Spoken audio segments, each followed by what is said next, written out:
Welcome to Delta Days in the Bronx.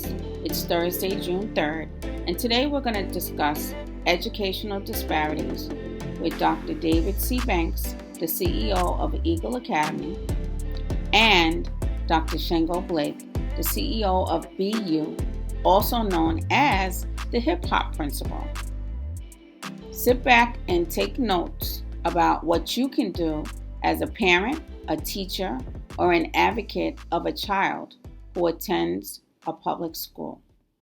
One of Delta Sigma Theta's legislative priorities is to address educational disparities.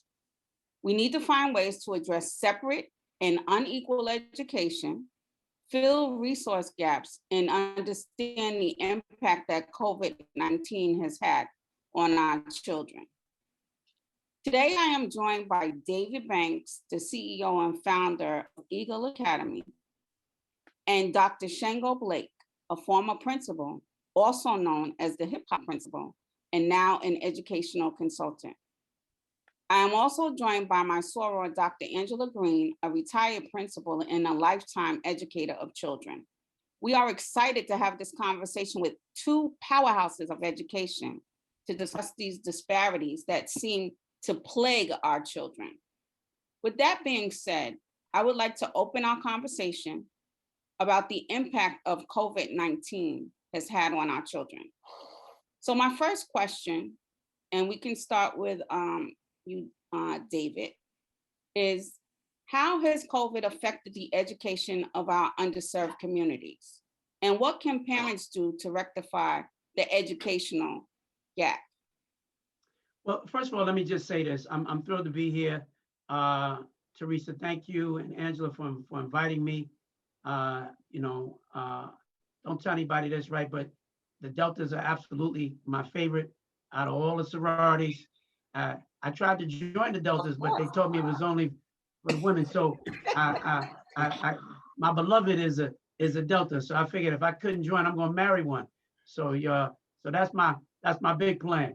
Shango Blake is my man, Dr. Blake, Dr. Blizzy, as we know him. Happy to be here. And I think that I bring a spirit, even by way of introduction, because I think that spirit is really important as we even talk about the issue of COVID. COVID has, just by definition, had a debilitating impact on a lot of our kids. But resilience is about a mindset that says, even though you get knocked down, you have to know you got to get back up, right? And so a lot of the work that I do at Eagle Academy, working with 3,000 young men, is we preach this notion of resilience. That's a part of the core values that we talk about. And we told them that this pandemic moment it's a resilience moment.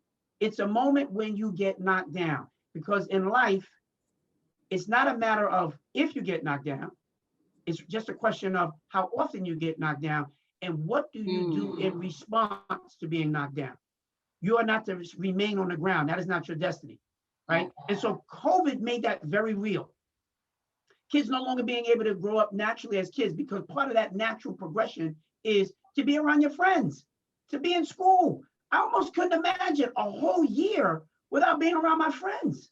But I have to be in the house, and you gotta remember, everybody doesn't have the same house situation. Some kids are growing up in Southeast Queens in a big house and they got enough room and that's confining enough. But you imagine there's 3 or 4 kids living in a 1-bedroom, 2-bedroom, in Brooklyn. Like it's really, really difficult. And I think there's a level of trauma that many of our kids are suffering from. What I say now is that as we are beginning to emerge from this pandemic, that we make sure that we remain optimistic. We have to come back strong. We have to come back stronger and better. Parents have to make sure that they're engaging their children in all kinds of opportunities. Get them out of the house. They should be doing science in the park, right? They should be going to various community organizations and being engaged, being safe, still staying masked up, parents getting vaccinated. Hopefully the kids are getting vaccinated over a period of time.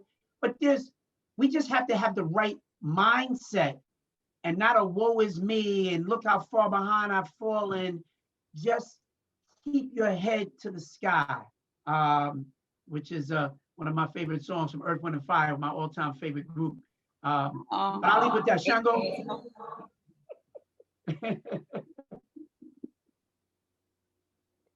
Shango? Oh, Oh. yeah. So first of all, I'd like to just say thank you to you, Sister Teresa Latta, Dr. Angela Green, and of course, Delta Sigma Theta Organization. I am honored to be here with you and with David Banks, a gentleman who I make no, I'm not quiet about it, a person who I see as a mentor and a brother. And I really would like to lean in on this question from a position of advocacy. You see behind me, BU, and BU stands for Black Influencers United. So this is a place and a space not just for the line item educator, but it is for anyone who wants to influence what's happening in the educational space around advocating for effective policies that will close both the achievement and opportunity gap for Black and brown children. And so when I think about COVID, you know, COVID is the virus that exposed the greater virus. The greater virus has been systemic racism within education. So we often hear people say COVID has not created, but it has exposed further and compound more some of the systemic barriers that happen in education. And so when we talk about the things that parents can do, I think that we have to think in the way of advocacy, right? Parents, both men and women, have to be watchmen and women around what's happening in terms of the recovery or the return to school. We're hearing that billions of dollars in funding are coming to New York City schools and New York State. So who's going to watch over that to make sure that those dollars actually get to the communities and the schools that actually need it? We cannot go back to a new normal, right? We have to go into a new reality. Dave and I and other members of BU always talk about, or often talk about, the reimagining of schools. And now we've broadened that to say, let's reimagine the school system. And so funding has to be looked at differently. And parents have to be active in terms of, you know, going to the schools, going to panel on education committees and raising their voice about what their school needs, going to the local schools to say, well, how are you spending this influx of funding that's coming into our schools? And we want a seat at the table in terms of some of the decision makings about how these dollars are going to be spent. So we understand that each school has its own culture, has its own issues, has its own needs. And so there can't be this cookie cutter approach to solving the problems. We can't look at New York City and say, this is an urban school district, when within New York City, you have a District 2, and then you have, you know, districts like District 29 in Queens, or school districts in Brownsville, two different neighborhoods within the same city. So as the money comes to New York City, we need parents and community members to be active around saying, well, wait a minute, how is this money being distributed? And are we looking at the funding with an eye towards equity? So I think that what parents can do is really stress those kind of things, advocate for the things that our children need. One of the things that we're currently talking about within BU is the fact that Black history is not taught in New York City schools. In 2021, it is not being taught. So right. Like, where can we put funding behind making sure that some of those things happen? Dave is leading a conversation with many of us and people in the city council around how we can get together, both educators and elected officials, to say, this is a need. I think that the best thing that parents can do to close not just the educational gap, but really the opportunity gap, is to become advocates, get involved in advocacy and fighting for policies that are going to bring about real transformative change. I just need to piggyback on something that Dr. Blake just mentioned as well, which is the American Rescue Act has now earmarked billions of dollars into our school system. 8 months ago, we thought New York City was going to be facing major deficits in education, massive cuts. We are going to have now more over the next few years, more money than we have ever had in the history of our school system. There's enough money now that every school can have a fully developed after-school program with music and art and dance and theater. The money is there. You can have, as Dr. Blake just mentioned, we're meeting with city council folks and pushing to have millions of dollars instituted for the teaching of Black history across the K through 12 curriculum. Right? These kinds of things are happening, but parents can, at the very least, they should be talking to the elected officials, they should be talking to their school principals, they should be talking to their school superintendents, and they should be making their voices heard right now. There's no greater opportunity to impact what's happening in our schools ever than what's happening right now. Now is go time. You are absolutely correct. So as an educator myself, you really touched on a nerve, Dr. Blake, when you said that they don't teach African American history. And the textbooks that we have are so whitewashed, right? I was reading a chapter with my 4th graders and they had 2 pages on slavery. Come on. So that's another thing that I believe has to be looked at. The curriculum that's being written and who's writing the curriculum. Not just looking at it. We have to do something about it. Yes. And we have to do it now. So when Dr. Blake says we've been talking about reimagining the school system, we're not trying to get back to where it was before. We were in a school system that did not work for Black and brown children. And I'm talking to parents who, even if your child is doing well, they pass their test, they get promoted, they even graduate, they go up to a good college. Far too many of our young people are not getting what they need, and they're not getting any sense about the history of themselves. Right? There was during this pandemic, there was a young lady, I think she might have been in the 11th or 12th grade at a school district in New Jersey. And Teresa, it was heartbreaking. They had her on TV because she was doing testimony to the New Jersey state legislators. And she said to them, I was given an assignment in school about Black history, and I broke down crying with my mother because I don't know anything about Black history. I've never been taught anything about Black history. And so she was making the argument to the state that they must implement the teaching of Black history throughout the curriculum, K through 12, everybody should get it. Black history is part of American history. It's not just the 2 pages about Dr. Martin Luther King or the 1 page about slavery and the civil rights movement. And it's like, okay, covered that, we move on. That's why, and because when we don't know our history, white folks don't know the history either. And when white folks don't know the history, they don't even have an appreciation and a respect for who we are, that we fought, we bled, we died, we sacrificed, and we built this nation.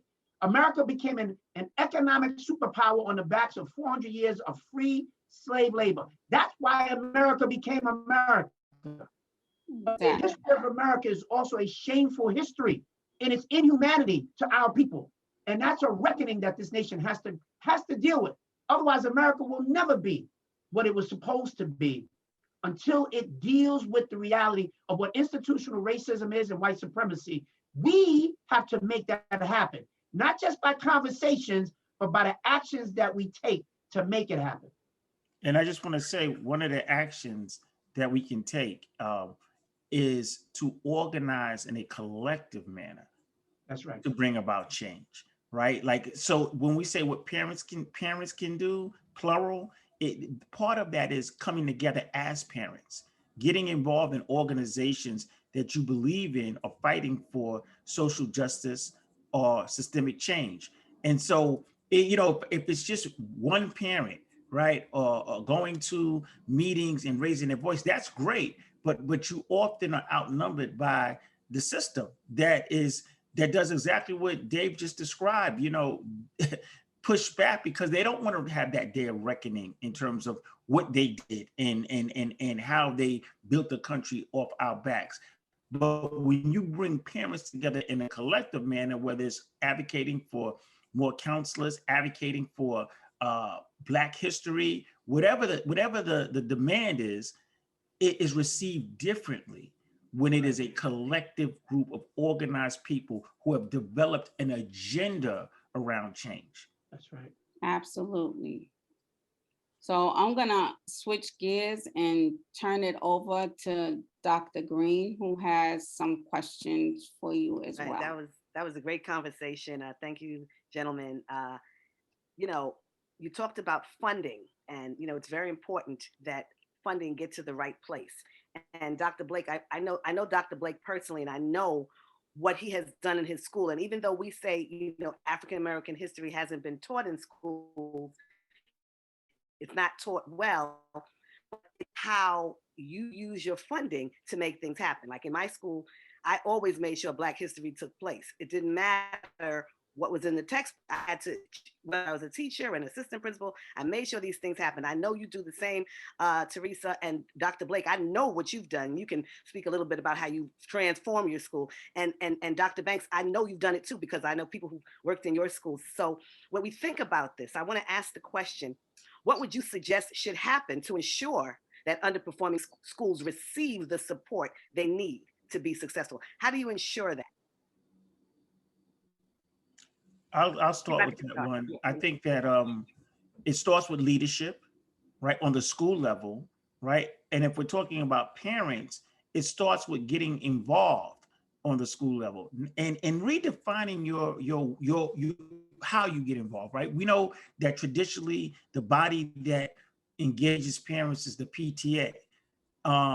Most PTAs, or most people's perception of PTA, is that it is a fundraising arm of the school, right? But there's other ways that you can be engaged and get involved in that space where you can, as parents, whether it's the PTA or whether it's another parent group, help building community, right? And so this is how parent, it doesn't, we're fighting for the resources, but we also have something called human resources. We have people power to make things change. I'll offer up a quick example of, you know, my school, where we had a group of parents, we called them the pest, right? And they got that name because they was getting on my nerves because they were advocating, and I appreciated that. But we said, you know what though, let's turn that advocacy into creating an environment where parents feel welcome and they're engaged with the school and the parents and the teachers and the administrator working together. So it was primarily men that came together to form a 5-block safety radius around the school. And it went from a 5-block safety radius, watching students come and go, to them getting more involved in helping teach in the classroom, to us opening up a full-fledged parent resource center where they had a place and a space to operate. So I think this is why I said it starts with leadership, because it has to take leaders on the school level to recognize that they need parent involvement and not pay lip service to parents. Not to say, I need you only when I have an agenda. I need you only when I need support. But to get in the room and have difficult conversations with parents where they disagree with you, because parents have nothing to lose. And then, but being willing to have that conversation and then move that conversation, as David said, to action is critical. I think you have to open up schools with a specific focus. I don't want to be the commercial right now for Eagle Academy, but you got to look at it. I mean, a school opened up for boys of color. There was a mission. There's a specific focus and a vision to eradicate a historic wrong and create opportunities where opportunities didn't exist. I'll stop now because I'm sure Dave will lean in on some of that. I would say that the reason that the Eagle Academy opened was not because there was a need. There had been a need for many, many years as we watch what was happening up to our Black and brown boys. It opened because, Dr. Blake, you said earlier, I think even off camera, Stokely Carmichael, right? Became known as Kwame Ture, said the way that you move things is through organization. He got to the point where if people would even ask him a question, he would say, I need to know what organization you're a part of. Delta Sigma Theta. I need to know what organization you are part of Omega Psi Phi, 100 Black men, because if you're not part of an organization helping to advance the cause, you're just somebody with your own opinion. And we have, everybody has an opinion. An organization means you are giving of your time, your effort, your energy, your talent, your resources toward a collective to try to make a difference. Eagle Academy opened because 100 Black men of New York put forth this effort to open this school. It wasn't David Banks. It was an organization of men who went in and who met with Mike Bloomberg, who met with Hillary Clinton, who was our senator in New York at the time. And I'm telling you, 10 brothers in suits look like 100 people just walked into the room. It just does something to the dynamic of the room. But what it also says is this: there is nothing in our school system that we can't change if Black parents organize and make sure that their voices are heard. So any of these issues around underperforming schools, Dr. Green, that you mentioned, all of those issues can be addressed, but the powers that be respect organization, not individuals. If it's just Dr. Green, they will placate you and hope that you go away. They don't mind one or two what they might consider to be pests, right? They can deal with that. But what gets them to actually move is an organized group of folks working together for a common purpose. That's when they move. And if we organize around doing that, imagine the Deltas, the Kappas, the Omegas, imagine the Divine Nine, if you will, organize around a common purpose, but everybody works in silos. We generally like to just have a panel discussion and a conversation, and it doesn't go much beyond that, other than, we're mentoring a few kids.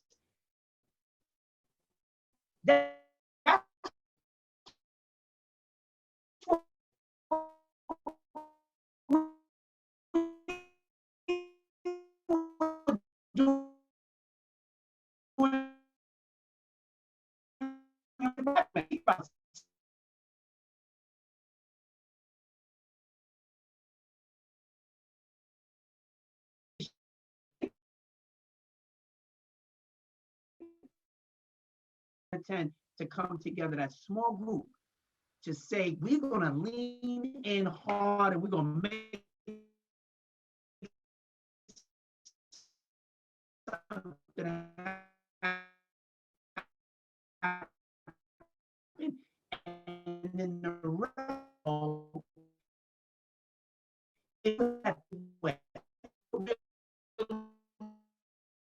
leaders do. And that's what so I love that organization. It's so important, and that's so now government and have funding for our public schools, for the system for next year. So in what you're saying, what you're gonna, and I'd like to know what plan you would put in place if you were the chancellor to make sure that the federal government's funds are utilized properly in our schools. I think that what you have to do is, I don't know if it's necessary the plan coming from the top down, because again, it goes back to the schools having their own unique issues, challenges, culture, community dynamics, location of where it's at, all of that matters. So I think that the best thing that the DOE can do is develop a structure, right? A framework around which change can happen, but empower those individuals, parents, teachers, administrators at the local level to develop their plan, but hold them accountable to that plan. The first thing that comes to my mind is, like, as you know, as a former principal, Dr. Green, you know about the school comprehensive education plan, right? That's a tool that could be used and written into that plan, or a section added into that could be a part that deals with funding, right? Spending the monies from the Recovery Act can be embedded into that plan. Why? Because that plan gets filed both with the city and the state, and there can be accountable measures placed into that plan. The other thing is that, the school might set up, the New York City Department of Ed might set up a couple of frameworks, like you must have parent voice, right? You must have shared decision-making as you're developing the plan. you could use the mechanism of the school leadership team to make sure that all voices are heard. And then allow the school at the local level to figure out, well, what are our needs? Some schools may say, you know what, we need more than one counselor. We need 3 counselors, right? Another school might say, you know what, though, we really need to spend a lot of money on, as we were talking earlier, on enrichment, the music, the art, the dance. We want to spend our funding on building community, right? Because the students are coming back and they need to be, they need to be reintegrated with each other, learn how to deal with socialization. Some might say, well, I want, to deal with the trauma. Others might say, we need an academic, like an AIS program, academic intervention services, because we're really seeing big numbers in terms of this COVID slide. So I think that each school has to make an assessment, but that the best thing that the DOE could do is provide the framework and the accountability for those decisions to be made. I completely agree. And you won't find Dr. Blake and I on any separate page. That's how closely we work together. We have been in this experience for a long time. We are cut from the same cloth. You have to create a framework. If I were the chancellor, I would reorganize the system so that it would be less centralized and much more decentralized, giving a lot more authority to not only local school districts, but local schools. Like, parents send their kids to a school. They don't send them to a district. They send them to a school. And they want to know that there's a level of flexibility that they have at that school to actually make things happen at that school. It shouldn't be a one size fits all. When Mayor de Blasio comes out, everything he has is, this for all, that for all, this for all, that for all. It's almost this one size that fits all. You want to give schools a level of autonomy, but within a framework. Because you don't want to give them a level of autonomy and let them go act a fool. They still have to have a standard that they have to represent, right? So I'm gonna give you a list of a few things that we refer to as the Black agenda in education that we want to see schools involved in. And Dr. Blake and I have been working on this. And some of these things we're actually moving on even now with the city council and others, right? So one thing Dr. Blake is very, very big on, and in fact, he's the main guy that pushes this, is a whole notion of culturally responsive teacher training. Making sure that before teachers ever even get into our school system, that they have to know who we are, right? Most folks are going and getting their certification and don't receive any training about Black and brown children and families and community and culture. That doesn't make them bad people, they're just not being exposed, right? So they have to get that exposure not only before, but that has to be represented as an ongoing level of professional development and exposure for teachers if we expect for them to understand. If I was to go teach in China, right, wouldn't you expect that I would know something about Chinese people and the Chinese history in order for me to effectively teach them? You can't just walk in and say, well, this is my subject, I don't care who the people are, I teach the same thing no matter who's in front of me. That's not teaching, right? So you have to have that. We talked about the mandated, teaching of Black history, which we talked about already. We're talking about the recruitment and retention of Black teachers, right? We've got to do that. And in New York City, less than 8% of our population are Black males, which is a high number. Across the country, is usually around 2% of Black males who are teaching in our school system. One of the things fundamental, I think, that has to happen, New York can't fully control it, but it's connected to the state. I believe that we should be reducing the amount of high stakes testing that our kids take. Far too much of the work that we do in our schools are simply geared toward taking a test. So what we're doing is we're schooling, but we're not educating. Right? Kids get ready to prepare tests, and when you come home, you ask your kids, "What did you do?" Like, school was fine. What are we working on? I'm just doing my work. And what does that mean? I'm doing my work. What that says is I'm just doing assignments that were given to me. I have no idea why I'm doing this. It doesn't connect to anything that I'm interested in. That's what schooling is. It's the routinization of just things that you do them. You do them because you're supposed to do it because the school says you have to do them. Kids should be learning about climate change. They should be studying issues around why is the proliferation of guns all around the country and these mass killings? Why is that happening? What are the laws that are being pushed that could change things like that? Even, controversial issues. If we want to prepare them to be really informed citizens, we should have them engaged in these kinds of activities.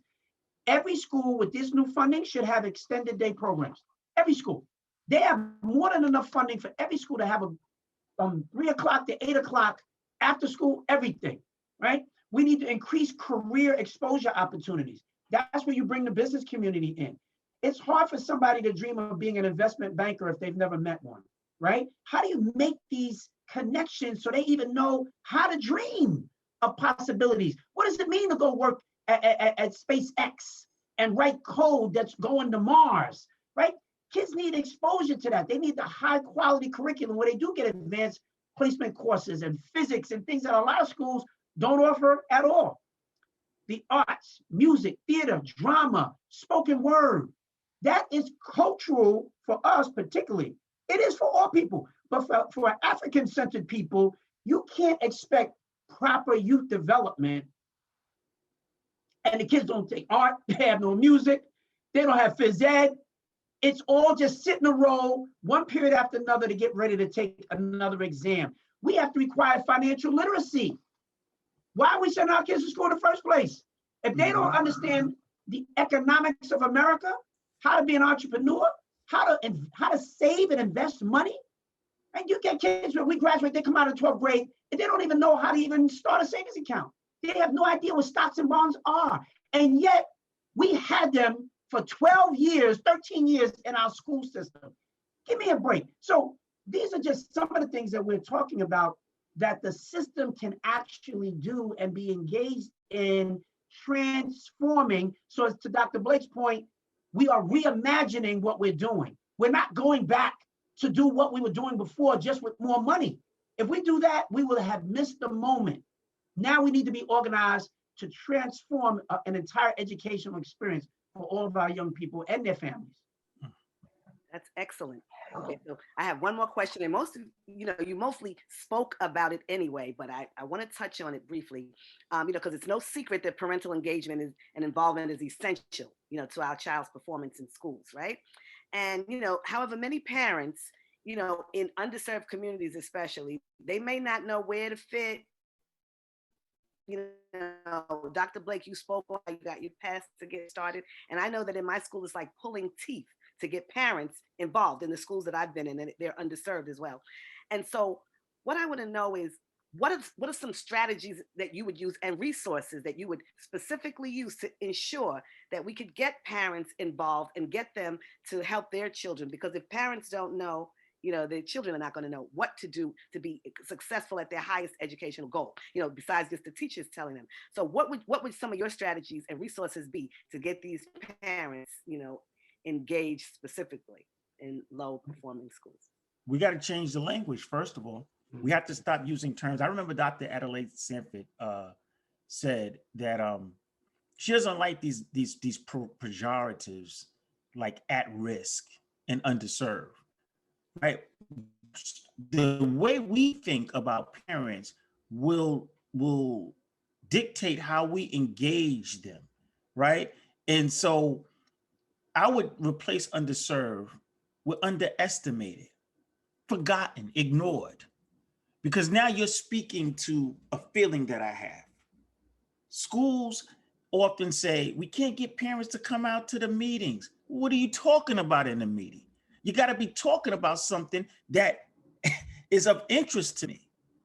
I can only give an example that one of the groups that we partner with is the Adelaide Sanford Institute, and they run a Parent Leadership Institute, Dr. Renee Young. And she invited me out to come speak to a group of parents one February. It must have been like the coldest day of the year, early in the morning, 8:30. And I'm figuring nobody's really going to come out to this meeting. I walk into the room, there's 100 parents in the library. Something's going on there that makes those parents get up on a Saturday morning on a frigid February to go participate. So we have to start to really ask parents what are their needs and stop again coming with our agenda. We also have to, like Dave said, we're reimagining schools. Well, we have technology now, right? So I may not be able to physically be in the school because the reality is I may have 2 or 3 jobs and I'm just trying to make ends meet. I'm trying to deal with real bread and butter issues. So no, I don't have time to come to the school at 6 o'clock. Matter of fact, I'm tired. The whole scheme of coming to the school at 6 o'clock or whatever time that is built on the convenience to the educator, not to the parent.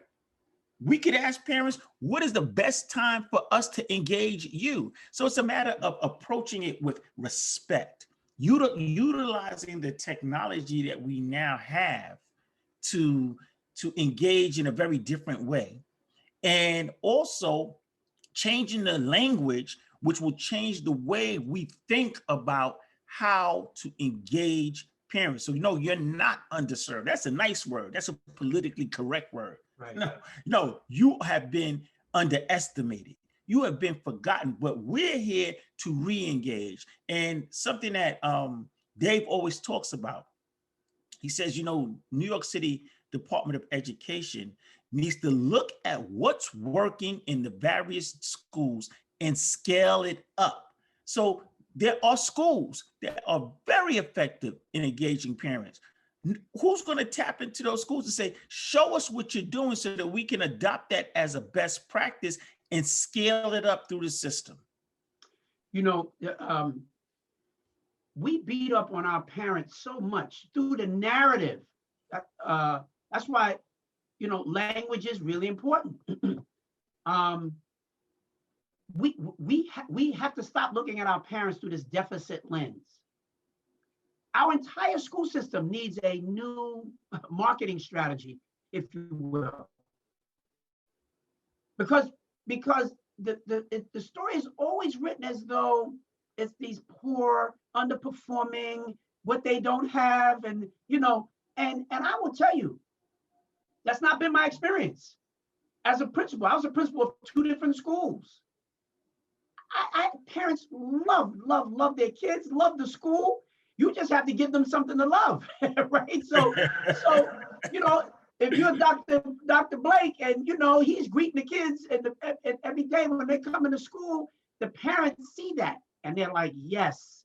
Parents will come to my school and say, my son never, like I used to have to pour water on the boy to get up to go to school, but now that he goes to Eagle and he's with you and all these people, he's waking me up to say, come on, Ma, I gotta get out of here, I gotta get to school. What causes that kind of a transformation, right?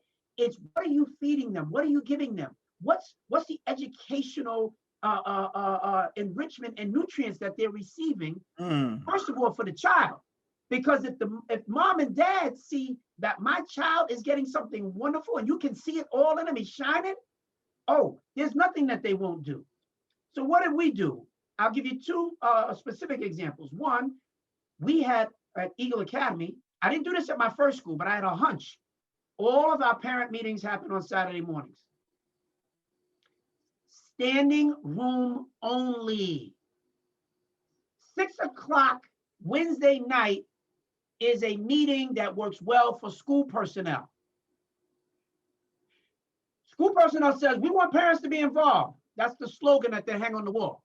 And then they stay glued to that 6 o'clock Wednesday night because, wow, I'm already in the building anyway. It was for me. But if I say the Saturday morning at 9 o'clock works better for the parent, and then the school people go, well, hey, that's not so good for me. Well, do you want the parents or not? Because if I tell you Wednesday night gets you 10 parents, but Saturday morning gets you 300, what are we talking about here? Do you really want the parents, or do you just want the parents as long as it's on your comfort level? Yep. And that's the challenge, number 1. Number 2, who are the messengers to the parents? So we appointed parent captains for each grade, right? So it's not just Mr. Banks, it's not just Dr. Blake that they hear from, right? Because they can get this automated message from Mr. Banks and they go, oh God, he's calling for another meeting. It's harder to get it when it's a message from Miss Lanlotta, whose son is in the same grade as your daughter, and she's saying, don't forget, we got this meeting on Saturday, and all of us as 6th grade parents, we're working on this project, because that's another thing. You want to give parents something to do, not just be the receivers of information. You want to give them a responsibility. The 6th grade parents are going to put on the school talent show at the end of the year. So y'all got to meet and make sure you're coordinating and doing stuff. So there's almost like a level of peer pressure amongst the parents, because we can't let those 7th grade parents outdo us with their show that they're putting on or whatever activity they have. You build that spirit of collaboration, competition, fun, all of that. It's what I effectively call, you have to create the wow. Yeah. Create the wow. If it's just a standard, boring meeting, here's the agenda, here's a couple of crackers, eat that, and then y'all go home, that's not enticing. You have to remember the culture. We're cultural people. Where's the music? Where are the student performances? What kind of food are you feeding the folks? That matters. Principals need a full-on training in how to do parent meetings with real impact. If I were the chancellor, everybody would be getting that kind of training. That's part of the training that they need. It's not that the principals don't know or don't care, that they don't care. Many of them don't know either. They've never received any training. They just said it's part of your mandate. You have to have parent meetings. So they do the best that they can. They don't even know the wide range of ways in which you can do this well. But here's my final point. People are doing it well in pockets. The chancellor's office should be designed to say, how do I identify excellence and innovation that's happening in different places and make sure everybody is aware? It's not enough if one school is doing a great job and the school around the corner doesn't know anything about it. And so that one school that's sitting there going, look at us, we're so great. You have to create a system where everybody can win. Because when you have losers, losers are children, their families, and their communities. We can't afford for anybody to lose. So I don't care if your school is a charter school, a regular public school, whatever it is. I want to learn who's doing what really, really well so that everybody can learn.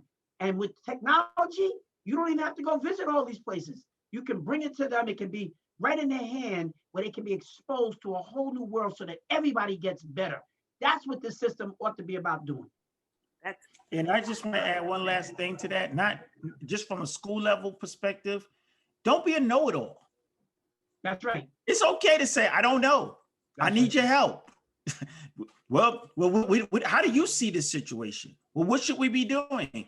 People respect when you acknowledge your limitations in the process. Know what you know, but what you don't know, say, I don't know, or maybe you can come help me. And you'll be amazed at how much resources that you have right within the school. And as David just said, no, it's not this narrative of these poor parents. You got some gems, some captains of industry right in your school, and you don't know it because you know it all, right? So let's kind of like humble ourselves as leaders, right? And as educators, and have the conversation. And when we relate on that human level, amazing things happen. That's right.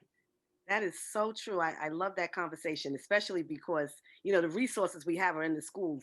I used to have my parents come in and have parent meetings when it was the performances of students. So when the performances took place, the parent meeting, I get all the parents would come out because they're going to see their child, so you had to kind of, psychologize them. And that's so important, like Dr. Banks said, and the resources, I know how you got them out, Dr. Blake, with the pests and your different programs. So I thank you for sharing that. And now my Sora Lanlada, she's going to continue on with some more questions that you guys can discuss.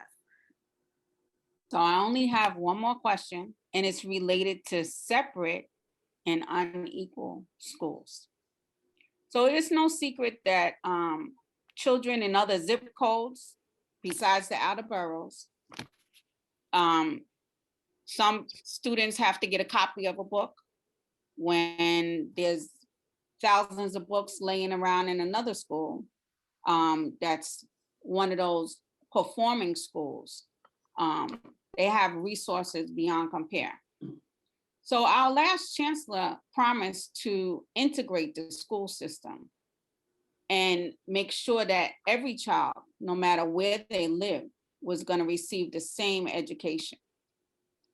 But we all know that we live in pockets in different neighborhoods. And how can New York City ever realize an integrated and equal education for all students, no matter what their zip code is, and where the same resources are provided to all schools? Well, I think the second part of your question to me is the one that means the most to me, where resources are provided for all schools, right? Because integration is a very complicated issue. So much of it is in fact driven by just the demographics of our population, where people live, right? And what it generally means is white schools in white neighborhoods. How do we get more Black children to get opportunities by going to those white schools? See, I don't believe that kids learn best just because they're sitting next to white kids. What the white kids are getting are access to resources that we are not getting. And if you give me the resources, I'm good. I don't have to say, I'm running to try to integrate in anybody's school. Just make sure there's a leveling of the resources. The Alliance for Quality Education has been fighting for over 20 years to try to get the state government and the governor to commit to a fair funding formula, right? And making sure that it is a level playing field, that we're all getting access to the same kind of funds. That moment has now arrived.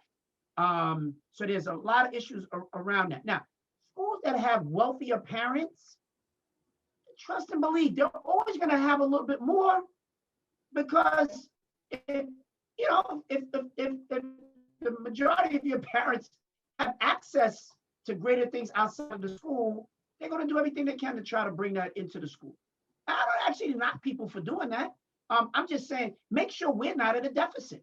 Make sure that why should my school not have a marching band or a drama club or music or art, because you're telling me there's no money for that? So I think fighting the fight and maintaining the fight around fair funding formula, to me, is the most important issue. And we're in that moment right now. I'm telling you, they have billions that have just come in that the DOE is trying to figure out what to do with all of this money. If you imagine if you had an organized parent base, particularly parents of color, you can help dictate terms right now. Because generally what will happen is you'll get the mayor and 3 other people go into a room and they decide for you what they're going to do with all of this money. Voices need to be heard. They need to be heard right now. So interesting, that last part about the mayor. You often hear the mayor say, I spoke to the state and I spoke to the union. But what you don't hear him say is, I spoke to the community. Right. And the community is reflective and representative of us. This question is very personal for me because I reflect back on my childhood. When I grew up in Southeast Queens, and the school district that I lived in was District 29. And that school district was not performing at the rate and level of District 26. So my parents actually sent me to District 26 schools. And when you talk about this issue, it's not, as Dave said, so much an issue of integration. It's really an issue of equity, right? That it's you can go to the school, be integrated in the school, and still be treated unequal in that integrated environment. So let me show you how this played out for me. And this was what inspired me to want to build a quality school in my community.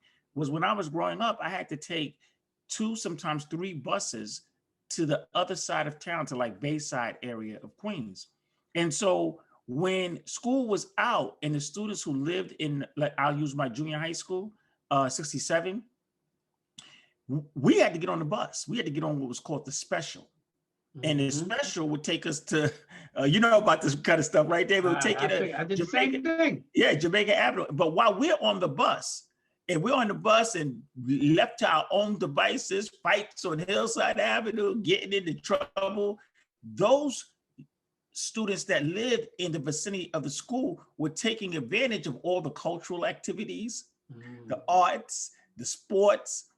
I never had it. I was deprived of that because I had to spend that time traveling home while they stayed in their community and were involved in those resources. I never even thought of that. In that same school, they had the students organized. Back then, they used to have 7, it was like a tracking. If you were in 7A and B, you were in like the honors classes. And the letters, as they went down, and they even had a class called 7F. And guess who primarily, the ethnic and racial makeup of the students that were in 7F? Yeah. It was us. Yeah. When you talked about, they had on the 3rd floor, I never forget this, they had a special ed wing. And they made us think that they were, like, if we went up there, we would have got cooties or something, right? Right. Go to the 3rd floor, that's the special ed wing. And everybody that was up on that wing were my homeboys from the neighborhood. Right. So again, just because you integrate doesn't mean That's that you're right. dealing with the issues of equity. I agree with David wholeheartedly that we have to look at an aligning of the resources and making sure that we bring up those schools. And then we should really, as educators and as parents, we should reclaim the narrative of what are the best schools for Black children. Right. You know, you hear the conversation about specialized high schools and everybody's trying to get into a specialized high school. And that's great. And there is some serious equity issues there. But the question that comes behind that is, are those schools the best schools for Black children? What schools are really producing excellence with Black children? So we need to be able to almost like have, you know, they have the, what is it called? The Strappers campaign for the MTA where they judge the speed of the train. That's something simple that a Black educational group, a parent group could say, these are the top 10 schools in New York City for Black and brown children. And publish that report, change the conversation, and start to align the resources behind those models that work. So for me, that was very personal because I felt inequity in an integrated environment. That's right. Same here. Wow. You brought me back to my childhood when I was bussed out of my neighborhood to go to the white school some miles away from my home, and we would get chased home. We would be called the N-word, and you're absolutely right. We have HBCUs. Why don't we have Black schools of excellence that are public schools right here in the city? And we do. See, that's the thing, but nobody talks about them, right? And so that's part of what I say. We need a whole new marketing of our schools, because we have been led to believe that all of our schools, or the vast majority of our schools, are just underperforming. They're not good places. So everybody's thinking about, how do I get my kid into a good school? Because the last thing I want them to do is go to the Black school down the block, right? Yes. We can change that mindset, because that's not always the reality. But we create that perception, and then our new reality feeds that perception. So you don't think it's any good. You know, I grew up in Southeast Queens. As soon as we moved out there, my parents put us in a school in Flushing, Queens. My brother and I had to get up at 6 o'clock every morning. Yeah. 2 buses to go to Flushing, Queens. And we never went to the local schools that were 2 blocks away. We could have got more sleep, right? That would have been better. And we'd have been going to school with the people from our community. But it was like, you got to get out of your community to get a good education. That fundamentally needs to change. Yeah. Because when they talk about integration, Teresa, they're not talking about sending white kids into the Black neighborhoods to go to school. Integration means how many poor Black kids we're going to let come to our white schools, and before we say, okay, that's enough. That's what integration means. It's not in reverse. That's not what they're talking about. Yes, absolutely. Wow. This has been a wonderful conversation with the 4 of us. And I cannot thank you enough for spending the time with us this Saturday. Would you guys like to give any closing remarks? Well, I would just like to thank you again for allowing us to come on and talk to your organization and share our thoughts. When I first heard about this, I was extremely excited that our sisters, the Deltas, wanted to give a platform to us, the brothers, to kind of talk about our experiences as Black educators and what our perspective and ideas are. So I thank both you, Sister Teresa, Dr. Green, and of course, I always enjoy being on any panel with my brother here, Dr. David Banks, and you can obviously see why. Well, I will echo those words. Dr. Blake is my main man, but Delta Sigma Theta is my heart. I'm telling you, I love y'all. I love everything that you stand for, everything that you represent, and you represent excellence, you represent leadership, you represent innovation, and getting stuff done. That's what I love about you. And so it was certainly my pleasure to be a part of this conversation. And the Delta's ever calling me to do anything, sign me up. I'm in. Done. Thank you so much, Dr. Shango. And my brother, David Banks. We Love you. appreciate it. Love you much. All right, take care.